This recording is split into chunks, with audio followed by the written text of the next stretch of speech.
Hello there guys, welcome back to Younes Talks Football. Welcome back to a brand new video. I hope all of you are doing well today. This is a news video on a double upload day. Do bear in mind if you haven't caught the video from earlier on today where myself and Mr. George Benson, GBFC, was on the channel just like I was on his. So make sure you click this right now, and then after you're done with this video you can check both of those videos out. The one on here where we were discussing who should Chelsea's next big striker be in 2023. That rhymes, because I'm good like that. And the other video where we go through a tier list of the entire Chelsea squad and who we should build around, who we should keep, who we reckon should leave, and who should be sold flat out. We go through everybody. Do check out that video on his channel. As I've said, you'll find everything if you click here, and do watch after you're done with this and enjoy. Don't forget to sub to George if you haven't already, and don't forget to sub to here. Let's get cracking. Also in the description, remember, social media links, Twitter and Instagram. Follow me on those, the usual. Thank you very much. Let's get cracking. Latest Chelsea news. Right, it is a very interesting affair at the moment. We all know that there's pressure on Graham Potter. We all know that right now Chelsea can't let alone get a win. We can't get any point. We can't even score a flipping goal, right? We're basically useless at the moment at the sport of football. You know, the aim of football is to make sure, Sean Dyche said it perfectly, you know, try and put the ball in the net. Try and stop the others putting it in yours. Done. Done. That's the whole concept of football. Instead, we get Pep Guardiola talking about, the players, they have to be wide and this zone, and the players that come into this position, they do the madness, right? And then Sean Dyche just tells us, look, put it in that net. Don't let it get in that. Done. Right now, we're struggling. We're not necessarily struggling in terms of conceding, even though we do concede from time to time and we lose because of it, but we don't score whatsoever. So Chelsea are in a situation right now where we can't even buy a point, let alone get one. We can't even buy a goal. So because of this and the fact that we have only got 2 wins out of the last 15, I can't believe I'm saying that. Is it 2 in 15? That is 2 in 15. It's like 3 in 17 or something stupid. I've lost count.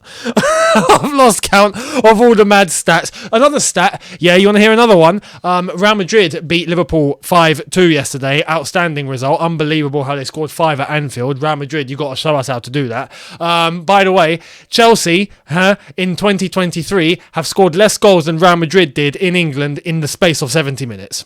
So that tells you everything that you need to know, considering we are coming towards the end of February and Real Madrid in 70 minutes scored more in this country than us in 2023. I mean, it's shocking. Almost, I think, to November, although we've scored 7 goals since, I think it's the 2nd of November. So Real Madrid still need to score 2 to make that.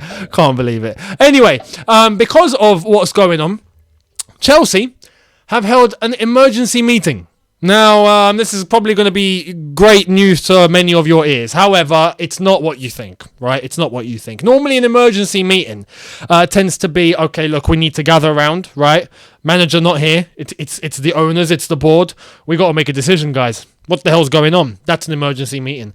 This emergency meeting is not the sporting director, the technical director now, Christopher Vivel, talking with Graham Potter and the senior staff of the first team. Here's the latest from Nizar Kinsella, who fills us in. Chelsea hold emergency meeting with Graham Potter and staff. Chelsea hold emergency Potter meeting ahead of Tottenham clash. There have been growing calls for the manager to be sacked after a nightmare run of results. This is the article. That goes into detail where it says Graham Potter and Chelsea coaching staff spoke on Tuesday to address how their season is unravelling. Talks were called at the club's Cobham training ground after co-owners Todd Bowley and Belad Eghbali gave their support to Potter and told senior staff to stick together after a calamitous few weeks. In what has been described by sources as a strategy meeting, discussions among the football operation at Chelsea centred around how to change course. And the whole article goes into detail in terms of what Chelsea have been achieving as of late, which is basically nothing. Potter and the backroom staff apparently still determined. The meeting including about low confidence, morale of the squad, and how Potter does have the support. However, That 2 wins in 14 or 15 games now has become a factor, and the ownership, who are still backing Graham Potter for now, is it going to be enough if a result doesn't come in against Spurs? That's going to be key. But it seems like the interesting point here to talk about is Christopher Vival. Christopher Vival, who is the technical director now, has conducted this. And we have to remember, Christopher Vival came after Graham Potter was hired. Christopher Vival came into Chelsea already seeing everything as it is. And now, as technical director, it's on him to be able to, I guess, assess this sort of situation and take action on behalf of the ownership. Now, the owners are backing Potter, I would stress, for now, right? I don't believe, right? I don't believe that these owners are blindly just backing Potter and going, up, we're with you all the way. You could lose the next 10. Doesn't matter. We're with you all the way. I don't think that's the case. I refuse to believe that. No sane owner of any business would do that, knowing that results are going down the pan. Any boss of an organization would see underperformances, would see results going down, targets not being met, and will be like, okay, I've got to keep my eye on this one, right? Still go ahead with everything, but keep my eye. Keeps getting worse. Okay, I'm going to start changing a few things around here. This is not looking good. Keeps getting worse. Okay, I've got to start considering the options here in terms of who's not up to it, who is, where's the bottleneck, what's the problem, where is the problem coming from, how do we resolve it, is there a quick fix, is it a long fix? Try and assess the situation. If it keeps going down after implementing little bits of action, I'm sorry, someone's going to have to get fired. This is just the nature of life, the nature of business, isn't it? So I refuse to think that these owners are just blindly going along with it up until next season going, it's going to be fine. I don't think so. I think that for public purposes, I think for what we're going to hear, for Potter himself, for the team, is to put it across and go, we're behind you. We're behind you, don't worry. And then see what the reaction is. That's how I honestly think, because I think Potter's job is on the line and the next 3 games are going to tell us everything. I honestly think that the owners haven't reached the point that the fans have hit, right? The fans, right now, majority, clearly looks like want Potter gone. Especially the match-going fans want Potter gone. They've seen enough, right? They're done. I'm done. Fair enough. Some are not. Fair enough. Some want to carry through it, no problem. Some are on the fence, no problem. Everyone's entitled to their opinion. However, I genuinely think that the owners don't want to pull the trigger just yet because they did make a big investment. It was their first big decision. They don't want to look silly. They don't want to look stupid. They want to see if there's still something to salvage. That's how I honestly think they're looking at it, right? And fair play, because I can understand where they're coming from if that is their logic. But you can't just sit back and watch the boat sink. You just can't. Sinking fast, you just can't. Results are results. So with the bad form that we're in, with the fact that we've got players that have come back now, there's hardly any injuries except for N'Golo Kante, it's looking. We've signed players. They've had a few games together. There has to be an improvement. And the loss against Southampton stung because of that. We've got Spurs next. We have to beat Spurs. That, if we lose to Spurs, I would be honestly shocked if Potter's still in the job the day after. I at that point, even though I just said they're looking for 3 games, but I think they're looking for something at that Spurs game at the very least. Like, give us something to look at and go, maybe this gets better, maybe. Because it's Tottenham away. We can't. I mean, we said this against Southampton. We got to win, but this is the reality of the situation now. We've put ourselves in this situation. We got Leeds after that, and then we got Borussia Dortmund, Champions League, our final chance at a possible trophy. Let's be real, we're still in it, so you never know. It's very, very fine beyond our hopes right now, but you never know. So this is where I'm looking at the owners and thinking that they're assessing it. And they're probably thinking, we're going to see what the next 3 games tells us. And then we'll make a decision. Christopher Vival, however, I don't think is at that level. Christopher Vivell, I think, can be pretty neutral because he was hired after Graham Potter arrived at the club. He's basically coming in and working with what he's found. It's not the other way around. He wasn't part of the discussions to bring Graham Potter in as manager in the first place, yet he is the technical director now. So he holds a lot of weight. It goes the owners, and then it goes Christopher Vivell. And then it goes Paul Winstanley and Lawrence Stewart as the two sporting directors, and then you have everyone else below, head of recruitment, head of this, head of that. Christopher Vivell's up there. So I think now he could be the key to unlocking something in the owners' heads if they're not looking at it from a realistic perspective and they're looking at it from a blind faith perspective of, I hope this gets better. Maybe Christopher Vivell can be the key to tell them, oi, there's something wrong here. Pay attention. But I also want to let you guys know, I saw a clip. Todd Boehly, it was a few years ago, he was talking about LA Dodgers, right? And how important it is to win. Right? Everything Todd Boehly said in that interview was spot on. He was talking about how if you're in LA, you have to win. I love that. That's what we're saying here. If you're at Chelsea, you have to win. Right? He was talking about how, in terms of the culture, it's the fans that are center of everything, and you have to listen to the fans.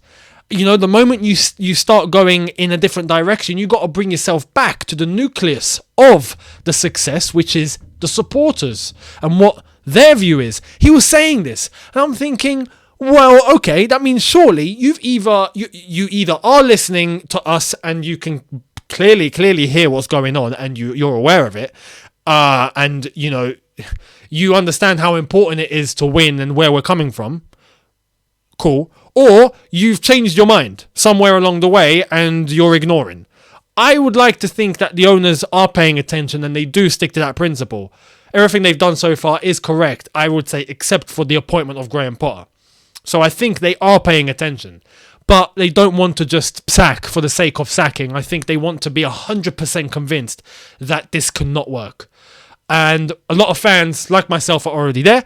But the owners are the ones that have put their money on the table. And I can understand why they're maybe a little bit hesitant. But I would like to think that they are sticking to those core values.